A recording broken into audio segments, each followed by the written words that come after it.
नमस्कार। चैती छठ के बहुत बहुत बहुत शुभकामना। चैती छठ के गाना लेके आयल बन जा। हमने के वीडियो पे कमेंट आई रहे कि छठ के गीत सुनाई जा, तो गाना सुनी जा, एंजॉय करी जा।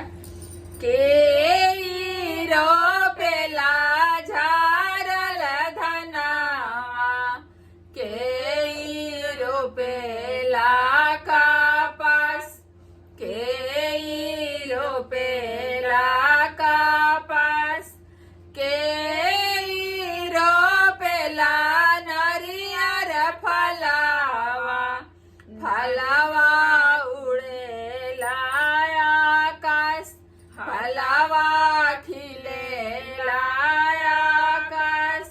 ससुर रोपेले झारल धनावा, भसुर रोपेले कपास, भसुर रोपेले कपास।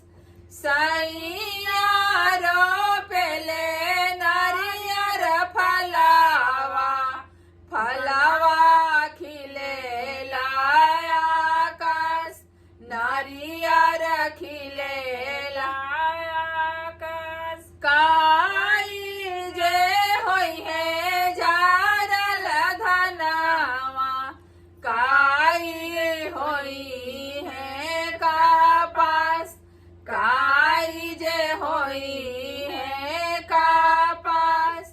काई होई है नारियर फलावा, नारियर खिलेला आकाश, नारियर खिलेला आकाश। खिरिया बनैबो झारल धनावा, दिया जरैबो कपास, दिया जरैबो कपास। नारियर से देबो अरघिया, बिहाने मंगाबो आशीष, बिहाने मंगाबो आशीष। पाँचा पुतरा एक धियावा, धियावा मंगाबो जरूर, धियावा मंगाबो जरूर।